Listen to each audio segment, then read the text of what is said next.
6 से 8 तक का सामाजिक विज्ञान का जिसका सब्जेक्ट है टीचर भैया को, उनका है जो सेट नंबर ये 14 है, या फिर जो देने वाली हैं या हैं उनके लिए बहुत अच्छा होने वाला यह सेट बहुत ही बेहतरीन है रुक्मिणी पब्लिकेशन का प्लेटफॉर्म का। तो देर ना करते हुए चलिए प्रैक्टिस सेट करते हैं और देखते हैं कैसे क्वेश्चन पूछे जाते हैं इसमें।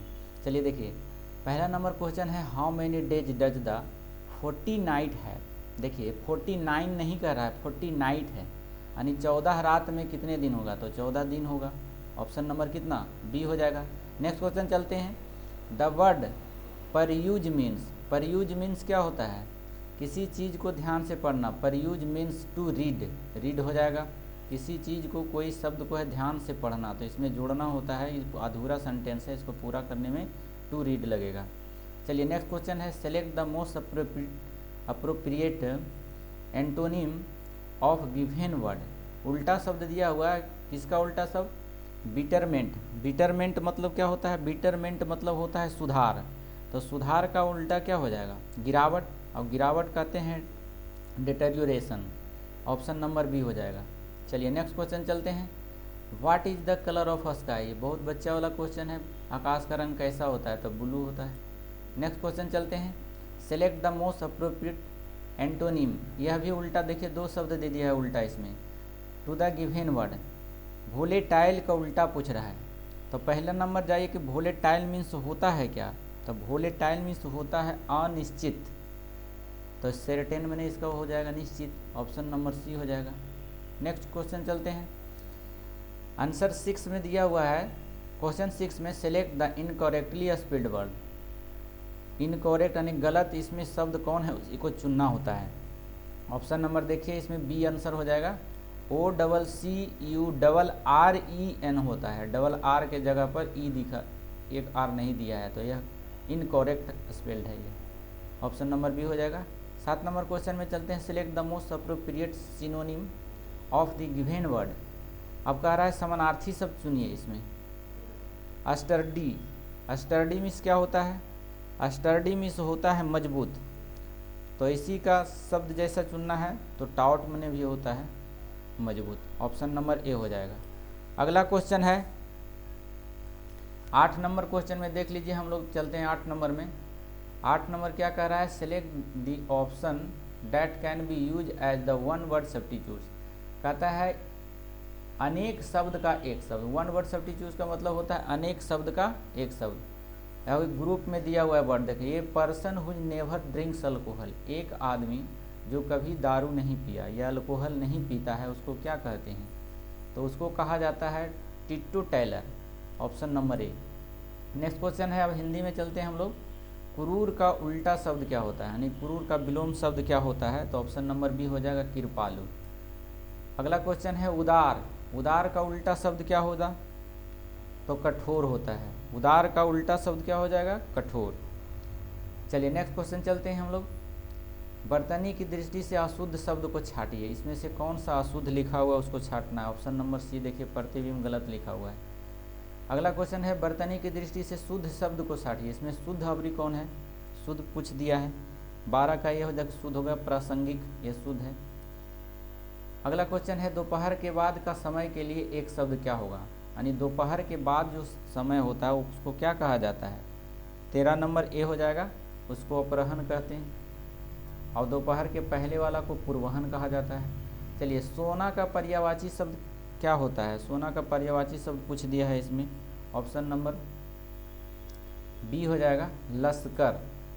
सेना होता है, सोना नहीं होता है, लश्कर। सेना का पर्यायवाची शब्द होता है लश्कर, मने भी सेना होता है। अगला क्वेश्चन है 15 नंबर में हम लोग चलते हैं।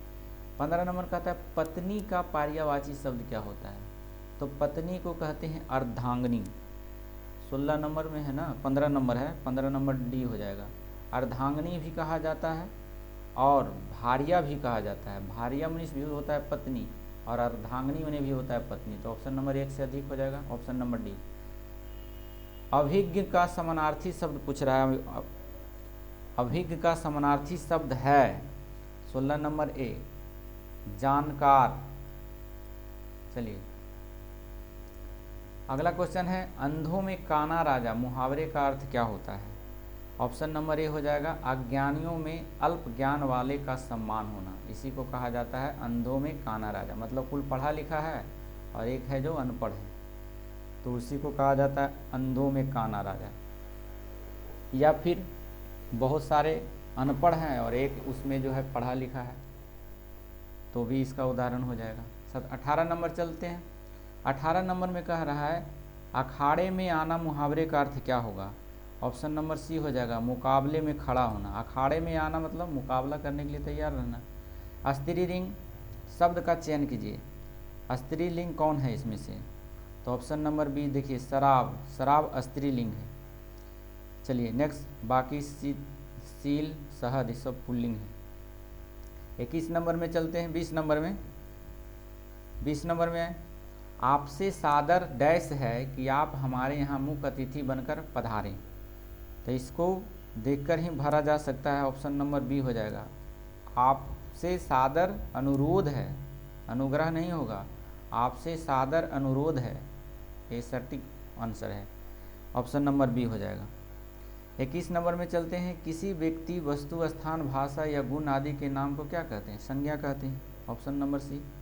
नेक्स्ट क्वेश्चन है संज्ञा या सर्वनाम की विशेषता बताने वाले को कहते हैं, तो उसको जो संज्ञा और सर्वनाम की विशेषता बताता है उसको हम लोग बचपन में ही पढ़ चुके हैं, क्या कहा जाता है। 22 नंबर का बी नंबर हो जाएगा, विशेषण कहा जाता है उसको।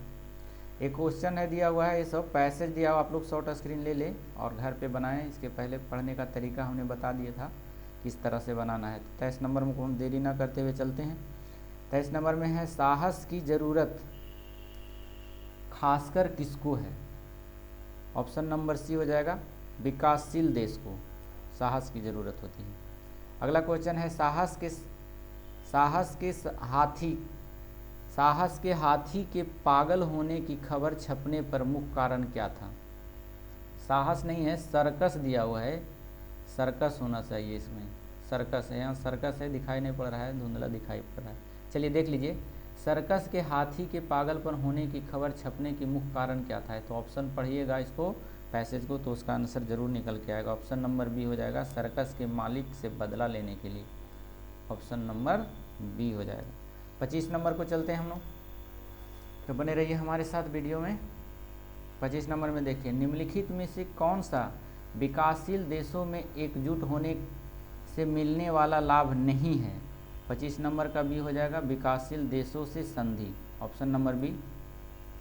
नेक्स्ट क्वेश्चन चलते, प्रतिरोध शब्द का पर्यायवाची शब्द क्या होता है। 26 का सी होगा रुकावट।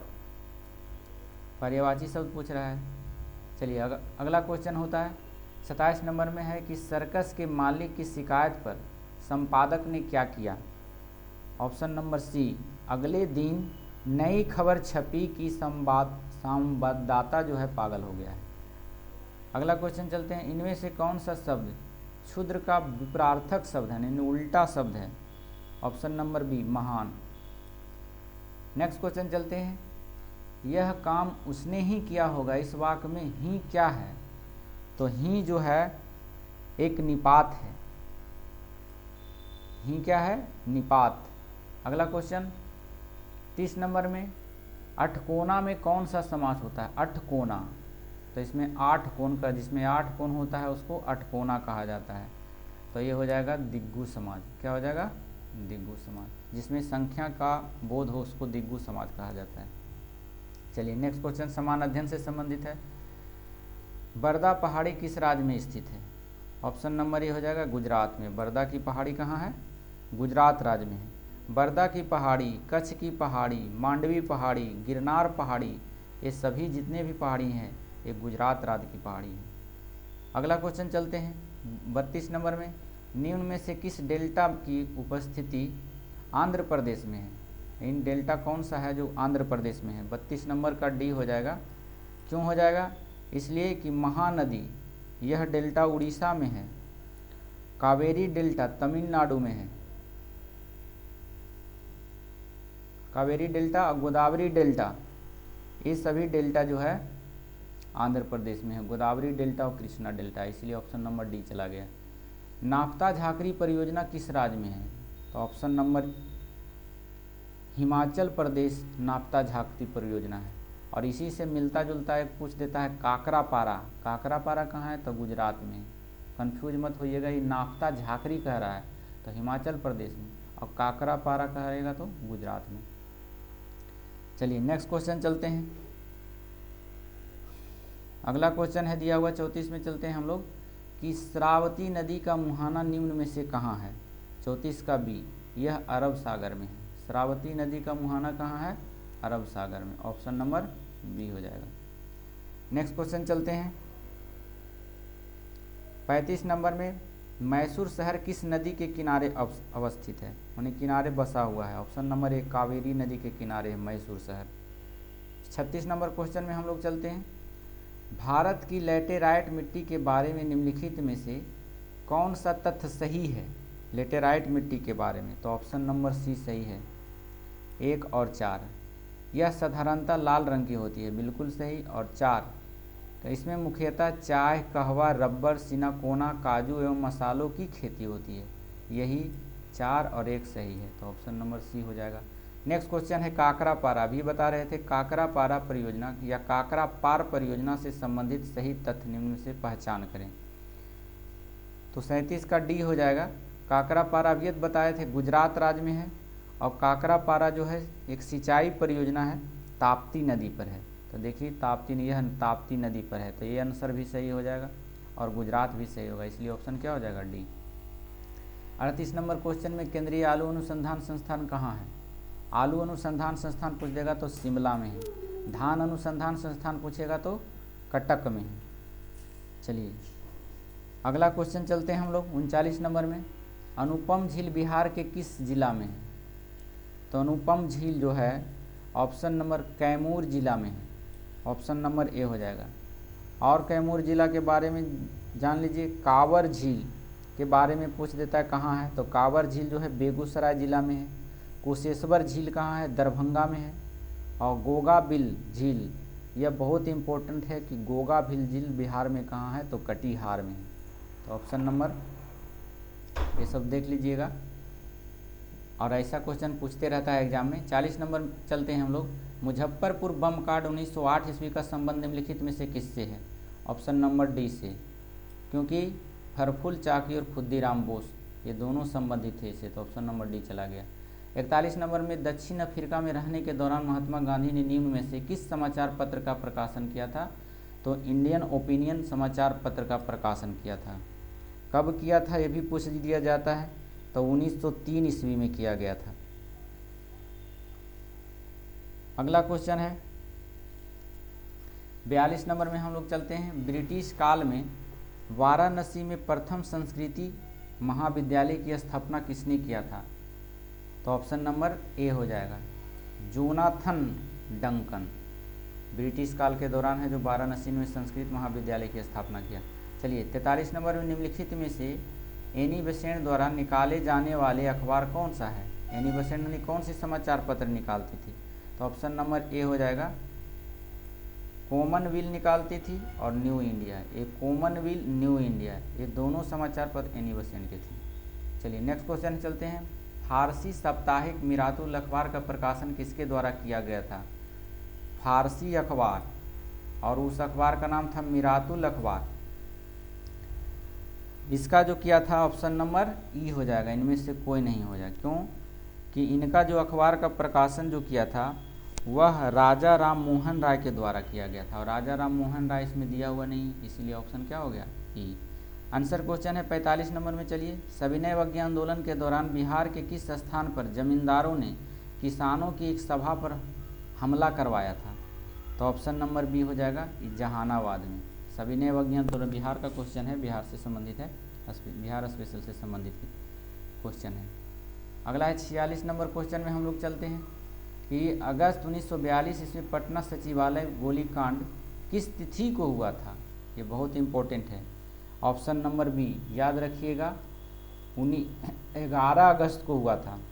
11 अगस्त 1942 ईस्वी को पटना सचिवालय गोलीकांड की घटना हुई थी, जिसमें से 7 विद्यार्थियों ने अपने बलिदान दे दिया। चलिए अगला क्वेश्चन है पहली बार बिरसा मुंडा किस वर्ष गिरफ्तार किए गए थे? सबसे पहली बार कह रहा है, तो ऑप्शन नंबर ए 1895 ईस्वी में गिरफ्तार किया गया था उनको। बिरसा मुंडा ने अपने समाज के लोगों को इकट्ठा करके अंग्रेजी शासन से जो लगान की वृद्धि कर दिया था उसे माफ़ी करने के लिए आंदोलन की शुरुआत किया था कि इसको माफ़ कर दिया जाए जो बढ़ाए हैं जो, लेकिन नहीं माफ़ किया, जिसके कारण से बिरसा मुंडा ने क्या किया? आंदोलन किया। चलिए अगला क्वेश्चन 48 नंबर में हम लोग चलते हैं। राष्ट्रपति द्वारा कुछ दशाओं में किसी विधेयक पर संसद के दोनों सदनों की संयुक्त बैठक बुलाया जा सकता है। इस बात का उल्लेख संविधान के किस अनुच्छेद में है? तो 48 के ए हो जाएगा। अनुच्छेद 108 के तहत संसद के दोनों सदनों की संयुक्त अधिवेशन बुलाया जाता है और यह बुलाने का कार्य राष्ट्रपति करते हैं, जबकि इसकी अध्यक्षता जो है लोकसभा अध्यक्ष करता है। तो इतना याद रखना है आपको इसको। 49 नंबर में चलते हैं। निम्नलिखित में से कौन सा बिहार के मुख्यमंत्री नहीं रहे हैं? Option number C Govind Narayan Singh यह नहीं रहे थे, जबकि विनोदानंद झा रहे थे और बिंदेश्वरी प्रसाद मंडल ये बिहार के मुख्यमंत्री रह चुके हैं। चलिए 50 नंबर में बिहार के मुख्यमंत्री क्षेत्र विकास योजना की शुरुआत किस वित्तीय वर्ष से शुरू हुई थी? 50 का सी हो जाएगा ऑप्शन 2011-12 में। मैथ का क्वेश्चन है, आप लोग बनाइएगा। देखिए 51 का आंसर है बी, 52 का आंसर चल जाइए, इसका आंसर सी हो जाएगा। 53 का ए बी सी है 4.5 घंटा। 54 का ए है 5। चलिए 55 का देख लीजिए, सी हो जाएगा इसका 12:13। 56 का ए हो जाएगा 11:9। 57 का सी हो जाएगा 39:41। 58 का भी मैथ ही चल रहा है, ऑप्शन नंबर इसका भी सी हो जाएगा 20 न्यूनतम संख्या। अब है फिर आ गया क्वेश्चन यहाँ से साइंस का। साइंस में हम लोग चलते हैं। कह रहा है कि फास्फोरस के एक परमाणु में कितने संयोजी इलेक्ट्रॉन होते हैं? तो 5 वो होते हैं, ऑप्शन नंबर बी सी। तत्वों के परमाणु जिसकी परमाणु संख्या समान लेकिन द्रव्यमान संख्या भिन्न भिन्न होती है क्या कहलाता है? तो ऑप्शन नंबर ए समस्थानिक कहा जाता है इसको। इंग्लिश में कभी कभी दे देता है तो आइसोटोप्स कहते हैं इसको। नेक्स्ट क्वेश्चन है 61 नंबर में। जी की एसआई त्वरण की एसआई इकाई के बराबर होती है जो कि डैश है। तो 61 का ए हो जाएगा मीटर प्रति सेकेंड स्क्वायर, ऑप्शन नंबर ए। अगला क्वेश्चन है 62 नंबर में। जल एवं अघुलनशील पदार्थों की मिश्रण के भारी अघुलनशील घटकों का नीचे बैठ जाना क्या कहलाता है? ऑप्शन नंबर ए अवसादन कहलाता है। जो भी पदार्थ घोलते हैं वो नीचे जाकर बैठ जाते हैं, उस क्रिया को कहा जाता है अवसादन। नेक्स्ट क्वेश्चन 63 नंबर में हम लोग चलते हैं। कुछ दिनों तक खुले में रखे जाने पर चांदी की बनी वस्तुएं डैश के वजह से है जो काली हो जाती है। तो ऑप्शन नंबर सी हो जाएगा Ag2S। और Ag2S क्या है? तो Ag2S कहा जाता है बनने की वजह जो है Ag2 है, क्योंकि चांदी की परमाणु संख्या जो होती है 47 हो जाती है और यह 11वें तत्व का है, इसीलिए इसके Ag इसका प्रतीक है। चलिए नेक्स्ट क्वेश्चन चलते हैं। 64 नंबर में हम लोग चलते हैं। रक्त को धमनियों से शिराओं में जिन सूक्ष्म नलिकाओं के माध्यम से प्रवाहित किया जाता है उन्हें क्या कहा जाता है? 64 का सी कोशिकाएं कहा जाता है। 65 हम लोग चलेंगे। प्रोटेस्ट ग्रंथि किसके नीचे मौजूद होता है? तो ऑप्शन नंबर मूत्राशय के नीचे होता है, इन द यूरिनरी ब्लैडर। अगला क्वेश्चन है 66 में। निषेचित अंडा युग्मजन डैश में प्रत्यारोपित हो जाता है। बायोलॉजी का क्वेश्चन है, ऑप्शन नंबर बी गर्भाशय में। निषेचित अंडा जो है युग्मनज वो कहाँ पर प्रतिरोपित होते हैं? तो गर्भाशय में होते हैं। नेक्स्ट है 67 नंबर क्वेश्चन में। जुलाई 2030 में योनेक्स कनाडा ओपन 2023 में पुरुष एकल का खिताब लक्ष्य सेन ने किस खिलाड़ी को हराकर जीता था? ऑप्शन नंबर बी या सी सिफेंग चाइना के खिलाड़ी था, उसी को हराकर जीता था। अगला क्वेश्चन 68 नंबर में। चीन के हांगझाओ में एशियाई खेल 2023 में उद्घाटन समारोह के दौरान किसे भारतीय दल का नेतृत्वकर्ता के रूप में ध्वजवाहक के रूप में चुना गया था? ऑप्शन नंबर डी हो जाएगा इसमें लवनीना बोगोहेन और हरमनप्रीत कौर दोनों थे भारतीय दल का ध्वजवाहक। Option number D. अगला क्वेश्चन है 69 नंबर में, जुलाई अगस्त 2023 के दौरान बर्लिन में आयोजित विश्व तीरंदाजी चैंपियनशिप में कितने भारतीय तीरंदाज द्वारा स्वर्ण पदक प्राप्त किए गए? 69 का सी, 3 भारतीयों के द्वारा। 15वें ब्रिक्स शिखर सम्मेलन 2023 का आयोजन कहाँ किया गया? ऑप्शन नंबर बी हो जाएगा, जोहान्सबर्ग में हुआ था, साउथ अफ्रीका में। ब्रिक्स सम्मेलन साउथ अफ्रीका में हुआ था इस बार का, इसको याद रखिएगा, इससे क्वेश्चन पूछे जाते हैं। और ये कैमा संस्करण था? 15वां संस्करण था। ब्रिक्स के शिखर सम्मेलन की अध्यक्षता जो है, ब्रिक्स के बारे में हम लोग चैप्टर पढ़ा दिए हैं, वहाँ से ब्रिक्स के बारे में पूरी डिटेल दिया हुआ है, तो आप जा कर के वहाँ से भी देख सकते हैं, मेरा वीडियो पड़ा हुआ है उसमें। ब्रिक्स में सदस्य देशों की संख्या पूछ देगा तो देख लीजिए कौन कौन सदस्य है। B4 हो जाता है ब्राज़ील, R4 रसिया, I4 इंडिया हो जाता है, C4 चाइना और S4 साउथ अफ्रीका। ब्रिक्स की स्थापना पूछ देता है कब हुआ था, तो 16 जून 2009 को, 16 जून 2009 को हुआ था। चलिए 71 नंबर क्वेश्चन में हम लोग चलते हैं। निम्नलिखित में से किस मौर्य राजा के शासनकाल में कलिंग युद्ध लड़ा गया था? देखिए कलिंग युद्ध जो था अशोक के शासनकाल में लड़ा गया था, तो अशोक इसमें नहीं दिया हुआ है, तो इसीलिए ऑप्शन क्या हो जाएगा, ई हो जाएगा। स्वामी दयानंद सरस्वती ने एक संगठन डैश जिसने हिंदू धर्म में सुधार का प्रयास किया की स्थापना की थी? ऑप्शन नंबर ए हो जाएगा, आर्य समाज। दयानंद सरस्वती जो स्टार्ट किया था वह कौन सा समाज था? आर्य समाज। आर्य समाज की स्थापना पूछ देता है कब हुआ था, तो आर्य समाज की स्थापना 1828 ईस्वी में हुआ था। चलिए नेक्स्ट क्वेश्चन चलते हैं।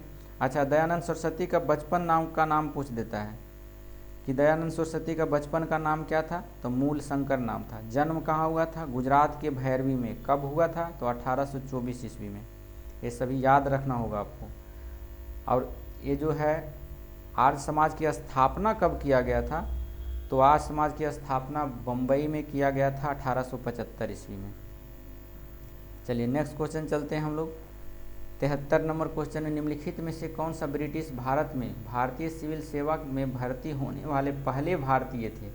तो पहले भारतीय थे सत्येंद्र नाथ टैगोर। और यह जो एग्ज़ाम लिया गया था लंदन में, और 8वीं यानी अंडर टॉप 10 में आए थे सत्येंद्र नाथ टैगोर IAS के एग्ज़ाम में। चलिए नेक्स्ट क्वेश्चन है 74 नंबर में चलते हैं। निम्नलिखित में से किस गुप्त शासक को उसकी सैन्य उपलब्धियों के कारण भारत का नेपोलियन कहा जाता है? तो ऑप्शन नंबर सी, भारत का नेपोलियन समुद्रगुप्त को कहा जाता है। अगला क्वेश्चन है, निम्नलिखित में से कौन सी खेड़ा के किसान आंदोलन की मुख्य मांग थी? तो इनका मुख्य मांग ऑप्शन नंबर बी, राजस्व संग्रह में ढील दिया जाए, यही मांग थी खेड़ा के किसानों को। खेड़ा आंदोलन कब हुआ था? तो 1918 ईस्वी में। खेड़ा आंदोलन सरदार वल्लभ भाई पटेल ने प्रथम बार राजनीतिक जीवन में प्रवेश किया, यानी खेड़ा आंदोलन से ही जो है सरदार वल्लभ भाई पटेल राजनीतिक में प्रवेश किए।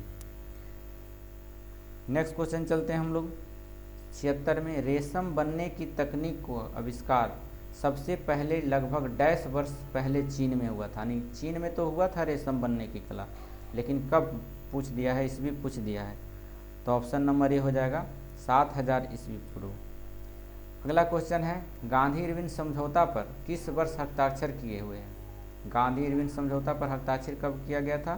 तो 77 का सी, 1931 ईस्वी में। डेट अगर एग्जैक्ट पूछे तो 5 मार्च 1931 को दिल्ली में समझौता हुआ था, इसको दिल्ली समझौता भी कहा जाता है। चलिए, या फिर दिल्ली पैक्ट भी कहा जाता है। अच्छा, पूछ देता है कि बताइए गांधी और इरविन समझौता जो हुआ था तो दोनों के बीच हुआ था, गांधी जी और फिर इरविन के बीच। तो एक लेडीज़ थी जिन्होंने इन दोनों समझौता को दो महात्माओं का मिलन कहा था, उनका नाम बताइए, ये क्वेश्चन पूछ देता है। तो उनका नाम था सरोजनी नायडू। सरोजनी नायडू ने कहा था कि यह जो समझौता है दो महात्माओं का मिलन है। चलिए अगला क्वेश्चन है 78 क्वेश्चन में चल जाते हैं। निम्नलिखित यूनानी शासकों में से किसने मेगास्थनीत को चंद्रगुप्त मौर्य के दरबार में भेजा था? 78 का सी, सेल्यूकस निकेटर हो जाएगा। अगला क्वेश्चन है 79 में, महात्मा गांधी ने दक्षिण अफ्रीका में कौन से अखबार शुरू किया था? इससे पहले वाले भी क्वेश्चन आ चुका है सेट में। ऑप्शन नंबर ए इंडियन ओपिनियन कब किया था? 1803 में। इंडियन ओपिनियन के प्रथम अंक जो है 1903 में किया था, माफ़ कीजिएगा 1903 ईस्वी में हुआ था। और इसके प्रथम संपादक पूछ देते हैं कि बताइए कि इंडियन ओपिनियन का प्रथम संपादक कौन था? तो मनसुख लाल थे। अगला क्वेश्चन है 79 के बाद 80 में चलते हैं हम लोग। भारतीय राष्ट्रीय कांग्रेस के पहली महिला अध्यक्ष का नाम बताइए। 80 का सी हो जाएगा एनी बेसेंट। एनी बेसेंट जो है भारतीय राष्ट्रीय कांग्रेस की पहली महिला अध्यक्ष बनी थी। और भारतीय राष्ट्रीय कांग्रेस की स्थापना अगर पूछेगा तो 28 दिसंबर 1885 ईस्वी को कहाँ? मुंबई में। अच्छा, कांग्रेस का जन्मदाता कौन था? कांग्रेस पार्टी का जनक किसे माना जाता है? तो ए.यू. हुम को माना जाता है, तो इसे भी याद रखना होगा आपको। 81 नंबर क्वेश्चन में हम लोग चलते हैं। इंडिया डिवाइडेड पुस्तक के लेखक कौन है? तो इंडिया डिवाइडेड पुस्तक के लेखक डॉक्टर राजेंद्र प्रसाद थे। चलिए नेक्स्ट क्वेश्चन चलते हैं। 82 में दक्षिण अफ्रीका से भारत लौटने के बाद महात्मा गांधी ने 1916 ईस्वी में किस विश्वविद्यालय में पहली बार सार्वजनिक तौर पर संबोधित किया? ऑप्शन नंबर ए हो जाएगा बनारस हिंदू विश्वविद्यालय। नेक्स्ट क्वेश्चन है मोंटेस्क्यू द्वारा लिखित पुस्तक या पुस्तकें का नाम क्या है? मोंटेस्क्यू पुस्तक लिखा था, उस पुस्तक का नाम क्या है? तो ऑप्शन नंबर बी हो जाएगा the spirit of laws, option number B. अगला क्वेश्चन चलते हैं 84 1930 इसमें किसने दलितों के डिस्प्रेस्ड क्लासेज एसोसिएशन की गठन किया और उनके लिए एक अलग निर्वाचन मंडल की मांग की थी? तो option number C B R. Ambedkar. अगला क्वेश्चन है आपका मोतीलाल नेहरू ने परिषद राजनीतिक में वापसी के लिए बहस करने हेतु कांग्रेस के भीतर स्वराज पार्टी का गठन किसके साथ किया था? तो 85 का ऑप्शन सी हो जाएगा सी.आर. दास। नेक्स्ट क्वेश्चन चलते हैं। भारत के पूर्वी तट पर स्थित इनमें से किस स्थान पर अंग्रेजों ने 1611 ईस्वी में अपना पहला कारखाना खोला था? बहुत इंपॉर्टेंट क्वेश्चन है। यह खोला गया था मछलीपट्टनम में। देखिए कारखाना, जो पहला कारखाना 1611 ईस्वी में खोला गया था वह अस्थायी था, लेकिन सबसे पहले जो 1608 ईस्वी में खोला था सूरत में, वो अस्थायी था। ये दोनों बात याद रखिएगा। चलिए 87 नंबर क्वेश्चन में आयरकुट के नेतृत्व में ब्रिटिश सेना ने कब पोर्टो नोवा में हैदर अली को हराया और मद्रास को बचाया था? तो ऑप्शन नंबर बी हो जाएगा 1781 ईस्वी में पोर्टो नोवा के युद्ध हुआ था हैदर अली और अंग्रेजों में। अगला क्वेश्चन है 88 में निम्नलिखित में से किस अधिनियम ने भारत में कंपनी के व्यापारिक एकाधिकार को समाप्त कर दिया और इसे चाय और चीन देश के साथ व्यापार के अलावा सभी ब्रिटिश अधीनस्थ कारोबारों के लिए खोल दिया गया? यह कब किया गया था? कौन से एक्ट में किया गया था? ऑप्शन नंबर बी हो जाएगा 1813 ईस्वी का चार्टर्ड अधिनियम। नेक्स्ट क्वेश्चन चलते हैं। शक्ति के पृथक्करण के सिद्धांत प्रतिपादित किया था? ऑप्शन नंबर ए हो गया मोंटेस्क्यू ने किया था शक्ति के पृथक्करण का सिद्धांत। अगला क्वेश्चन है 90 में चलते हैं हम लोग। कहता है इंग्लैंड में औद्योगिक क्रांति किस उद्योग से प्रारंभ हुआ था? बहुत ही इंपॉर्टेंट क्वेश्चन है, गहरा क्वेश्चन है। ऑप्शन नंबर ए वस्त्र उद्योग से शुरू हुआ था औद्योगिक क्रांति। चलिए नेक्स्ट क्वेश्चन चलते हैं 91 नंबर में। कौन सी अक्षांश रेखा भारत के मध्य से होकर गुजरती है जो देश की जलवायु को प्रभावित करती है? 91 का सी हो जाएगा भूमध्य रेखा। नेक्स्ट क्वेश्चन है भारत में अरेबिका कॉफ़ी कौन से राज्य में उगाई जाती है, यानी उत्पादन होता है? तो ऑप्शन नंबर इसमें ई हो जाएगा। क्यों हो जाएगा? क्योंकि अरेबिका कॉफ़ी जो है कर्नाटक राज्य में उत्पादन होता है और कर्नाटक ऑप्शन में नहीं दिया है, इसीलिए ऑप्शन क्या हो जाएगा ई। चलिए तमिलनाडु तट पर अधिकतर वर्षा डैश और डैश के दौरान होती है? ऑप्शन नंबर सी हो जाए अक्टूबर से नवंबर महीने में जो है वर्षा होती है तमिलनाडु के तट पर। जनगणना 2011 के अनुसार भारत में सर्वाधिक महिला साक्षरता दर वाले राज्य का नाम बताइए, यानी पूरे राज्य में सबसे अधिक साक्षरता महिला साक्षरता दर कहाँ है? तो केरला में है। केरला में की बात करें तो 2011 के जनगणना के अनुसार केरल की साक्षरता दर जो है 93.91% है जिसमें पुरुष की साक्षरता दर है 96.1% और महिला की साक्षरता दर 92.07% है। तो इसको याद रखिएगा। अगर 2011 की बात और करें तो भारत की साक्षरता दर पूछ देगा कि भारत की साक्षरता दर कितना है 2011 के जनगणना के अनुसार, तो 74.04%, जिसमें पुरुष साक्षर 82.1% और महिला जो है साक्षर है 65.4%। ये 2011 का आंकड़ा है। चलिए 95 नंबर क्वेश्चन में चलते हैं। स्वतंत्रता के समय भारत की लगभग डैश प्रतिशत जनसंख्या कृषि पर निर्भर थी। Option number C 75%। स्वतंत्रता जिस समय भारत का आज़ादी मिला था भारत को, उस समय कृषि पर जो आधारित जनसंख्या थी निर्भर थी 75% थी। और 1990 आते आते जो 65% जनसंख्या कृषि कार्य यानी 10% घट गया।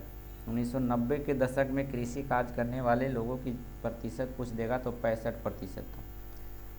अगला क्वेश्चन चलते हैं हम लोग, नेक्स्ट क्वेश्चन में चलते हैं 96 नंबर में। 96 कह रहा है भारत में अक्टूबर नवंबर के दौरान सूर्य के दक्षिण ओर आभासी गति के कारण डैश उत्तरी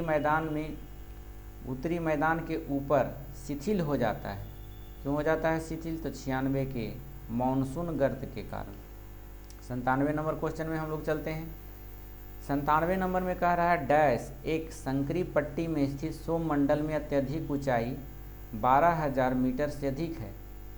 12,000 मीटर से अधिक वाली पश्चिमी हवाएं होती हैं। इनकी गति गर्मी में 110 किलोमीटर प्रति घंटा तथा सर्दी में 184 किलोमीटर प्रति घंटा अधिक होती है। वह कौन सी है? तो 97 का सी हो जाएगा जेट धाराएं चलती है। अगला क्वेश्चन है विरासत का अधिकार किस राज्य की ओर ले जाता है? ऑप्शन नंबर बी हो जाएगा भूमि का विभाजन। नेक्स्ट क्वेश्चन चलते हैं। चीनी उद्योग के लिए प्राथमिक कच्चा माल है। चीनी उद्योग के लिए कच्चा माल कौन है?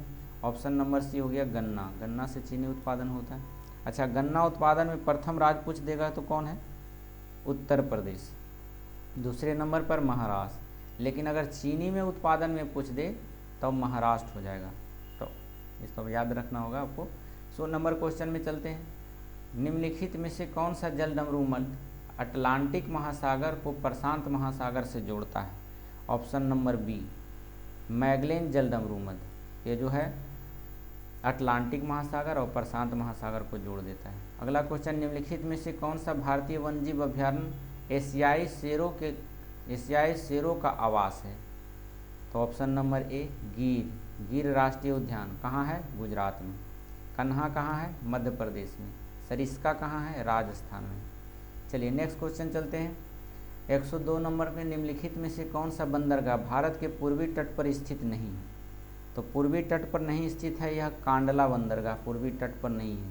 जबकि तूतीकोरन और पारादीप बंदरगाह जो है पूर्वी तट पर स्थित है। नेक्स्ट क्वेश्चन चलते हैं। तूतीकोरन कहाँ है? तमिलनाडु में। और पारादीप कहाँ है? उड़ीसा में। चलिए टकला मकान मरुस्थल किस देश में है? तो ये चाइना में है। बहुत इंपॉर्टेंट क्वेश्चन है, पूछ लिया जाता है टकला मकान के बारे में। टकला मकान मरुस्थल जो है मध्य एशिया में पाया जाता है, यानी चीन में है। कभी कभी इसमें पूछ देता है कि बताइए पामीर और सिंचियान पर्वत से घिरा हुआ कौन सा मरुस्थल है? तो यही टकला मकान है। किससे घिरा हुआ है? पामीर और तियानसन पर्वत से घिरा हुआ है। नेक्स्ट क्वेश्चन चलते हैं। लक्षद्वीप के अधिकांश लोगों द्वारा बोली जाने वाली भाषा कौन सी? नहीं, लक्षद्वीप में कौन सी भाषा बोली जाती है?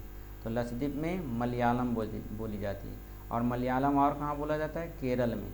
कोंकणी भाषा जो है गोवा में बोला जाता है। मराठी भाषा महाराष्ट्र में बोला जाता है। ये सभी याद रखना होगा आपको। नेक्स्ट क्वेश्चन चलते हैं।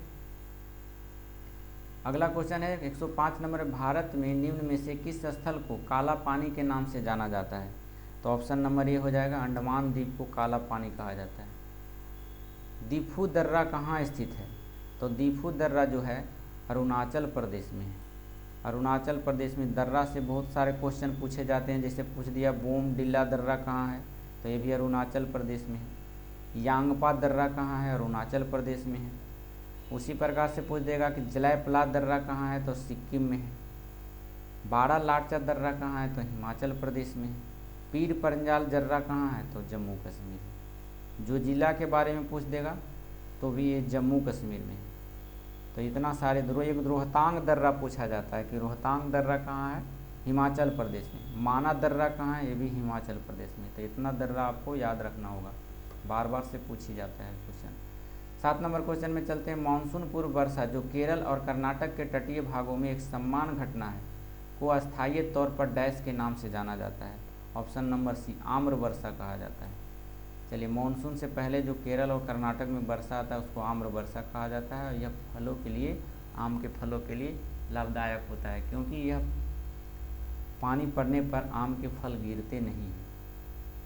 108 नंबर में चलते हैं। भारत का कौन सा शहर Detroit of Asia automobile capital के नाम से जाना जाता है? 108 का बी हो जाएगा, चेन्नई को कहा जाता है ऑटोमोबाइल कैपिटल। अगला क्वेश्चन 109 में भारत में किस तारीख को वर्ष का सबसे छोटा दिन होता है? तो ऑप्शन नंबर सी हो जाएगा, 22 दिसंबर को सबसे छोटा दिन होता है। इसके साथ साथ 22 दिसंबर भी पूछ देता है कि 22 दिसंबर को सूर्य मकर रेखा पर लंबवत होता है और उस दिन मकर संक्रांति कहते हैं। चलिए, अगला क्वेश्चन पूछ देता है 110 नंबर में। चलिए, 110 नंबर कह रहा है कि रायसीना हिल कहाँ स्थित है? तो ऑप्शन नंबर सी, यह राष्ट्रपति भवन वाले स्थान पर स्थित है। रायसीना भवन दिल्ली में है ये। चलिए, अगला क्वेश्चन है। भारत के राष्ट्रपति का चुनाव डैश द्वारा किया जाता है? अगला बार पूछा था सेट में कि राष्ट्रपति का द्वारा, उपराष्ट्रपति का चुनाव तो दोनों सदनों मिलकर करता है। और राष्ट्रपति के बारे में देख लीजिए, राष्ट्रपति के बारे में कहता है कि इसकी चुनाव होता है वह संसद के दोनों सदनों का निर्वाचित सदस्य, यानी लोकसभा और राज्यसभा के जो जीत के जाते हैं वो, और विधानसभा जो राज्य में होते हैं उनके सदस्य सम्मिलित होते हैं राष्ट्रपति के चुनाव में। 112 नंबर में भारतीय संविधान के मूल लेख में अनुच्छेद हैं, यानी भारतीय संविधान में मूल लेख में अनुच्छेदों की संख्या पूछ दिया है। 112 का ए हो जाएगा 395 पहले, लेकिन अभी वर्तमान में पूछेगा कितने अनुच्छेद है तो 448 याद रखिएगा, 448 अभी वर्तमान में अनुच्छेदों की संख्या है। भाग की संख्या पूछ देगा तो 25 है, अनुसूची की संख्या पूछ देगा तो 12 है। चलिए, 13 नंबर क्वेश्चन 113 में चलते हैं। आपातकाल के दौरान किन मौलिक अधिकारों को निलंबित नहीं किया जा सकता है? तो 20 से 21 को नहीं किया जा सकता है। ऑप्शन नंबर सी हो जाएगा। चलिए, 14 नंबर क्वेश्चन में हम लोग चलते हैं। 14 नंबर में बने रहिए हमारे साथ वीडियो में। चलिए, भारतीय संविधान का कौन सा अनुच्छेद प्राण और दैहिक स्वतंत्रता का संरक्षण से संबंधित है? तो ऑप्शन नंबर भी अभी बताएं। आत्महत्या आप अपने मन से नहीं कर सकते, अगर बच गए तो आपके खिलाफ सरकार मुकदमा चलाएगी और दंड जुर्माना भी दिया जाएगा। चलिए, नेक्स्ट क्वेश्चन है। भारतीय संविधान के किस अनुच्छेद में उन्मूल आश्रितता का प्रावधान का उल्लेख किया जाता है? ऑप्शन नंबर सी, अनुच्छेद 17, माने आश्रितता मतलब छुआछूत के बारे में अनुच्छेद जो है 17 कहता है कि आप किसी के साथ भेदभाव छुआछूत नहीं कर सकते, अन्यथा आपके खिलाफ मुकदमा दायर होगा, कार्रवाई की जाएगी, कानूनी दंड भोगना पड़ेगा। 16 नंबर क्वेश्चन में चलते हैं। भारत के संविधान का कौन सा अनुच्छेद चुनावों के अधीक्षण, निर्देशन और नियंत्रण की बात करता है? तो 16 नंबर का हो जाएगा आपका ये आंसर हो जाएगा 324। चुनाव आयोग के नियंत्रण की बात करता है 324 में। अनुच्छेद 324 के बाद चलते हैं अब 117 में। भारतीय संविधान में राष्ट्रपति के चुनाव की विधि डैश संविधान से लिया गया है? तो ऑप्शन नंबर ए लिया गया है आयरिश के संविधान से। नेक्स्ट 118 नंबर में हम लोग चलते हैं। इससे संबंधित आ भी पूछ देता है, बताइए मौलिक अधिकार कहाँ से लिया गया है? तो अमेरिका से। उपराष्ट्रपति का पद कहाँ से लिया गया है? अमेरिका से। आपातकाल कहाँ से लिया गया है? तो अभी बताएं, जर्मनी से लिया गया है। और राज्य के नीति निर्देशक पूछ देता है कहाँ से लिया गया है? तो आयरलैंड से। और संवर्ती सूची कहाँ से लिया गया है? तो भी ऑस्ट्रेलिया से। और जो लोकसभा अध्यक्ष की संयुक्त बैठक होती है ये कहाँ से लिया गया है? तो ये भी ऑस्ट्रेलिया से लिया गया है। इतना चीज़ आपको याद रखना होगा। अगला क्वेश्चन है 118 में चलते हैं। भारत के संविधान का निम्नलिखित में से कौन सा अनुच्छेद राज्य के कार्यकारिणी से संबंधित है? ऑप्शन नंबर सी, अनुच्छेद 153 से लेकर 167 हो जाएगा। अगला क्वेश्चन, भारत के सर्वोच्च न्यायालय डैश में एक निर्णय पारित किया जिसमें से उसमें 3 तलाक की प्रथा को असंवैधानिक घोषित किया। और ऐसा करना निरस्त किया गया। कब किया गया था? 3 तलाक मामला कब आया था? बहुत इंपॉर्टेंट क्वेश्चन हाल फिलहाल का है, 1-2 साल पहले। ऑप्शन नंबर ए 2017 में आया था ये 3 तलाक। और इसमें है जो 3 तलाक जो भी कहेगा और तलाक देगा अपनी पत्नी को, उसे 3 साल के लिए जेल जाना पड़ेगा। 3 तलाक में 3 साल, 2017 में कानून आया था। अगला क्वेश्चन है, देश के राष्ट्रपति को उनके पद से हटाने डैश के रूप में जाना जाता है। ऑप्शन नंबर सी हो जाएगा महाभियोग। राष्ट्रपति को जब भी हटाया जा सकता है तो महाभियोग के माध्यम से। महाभियोग किस अनुच्छेद में है? अनुच्छेद 61 में है महाभियोग। चलिए अगला क्वेश्चन चलते हैं। 121 में भारतीय संविधान में अंतिम अनुच्छेद की संख्या डैश दी गई है।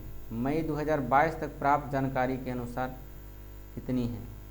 121 का बी हो जाएगा 395। लेकिन अब ये बताएं कि वर्तमान में बढ़ गया है, 448 हो गया है। अगला 22 नंबर क्वेश्चन में चलते हैं हम लोग।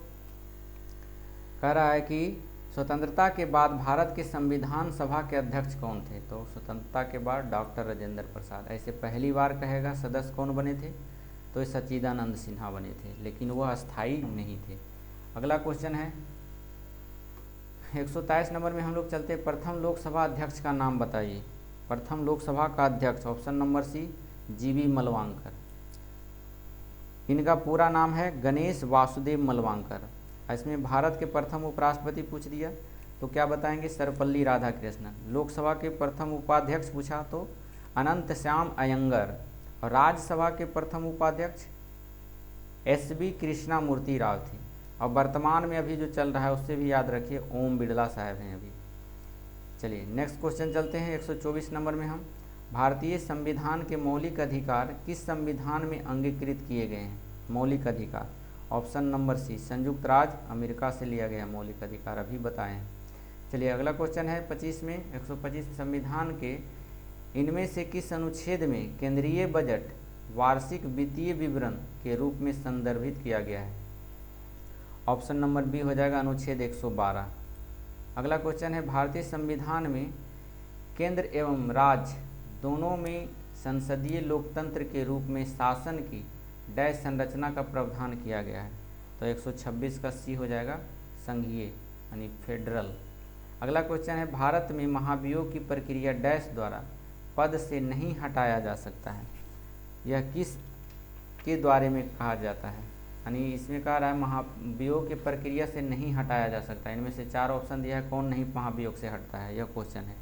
ऑप्शन नंबर सी प्रधानमंत्री पर महाभियोग नहीं लगता है, जबकि चुनाव आयोग पर लगता है, भारत के राष्ट्रपति पर लगता है। चलिए नियंत्रण एवं लेखा परीक्षक पर भी लगता है। अगला क्वेश्चन है 28 में, जिला एवं सत्र न्यायाधीश डैश के सीधे नियंत्रण के अधीन कार्य करते हैं? 128 का बी हो जाएगा राज्य के उच्च न्यायालय।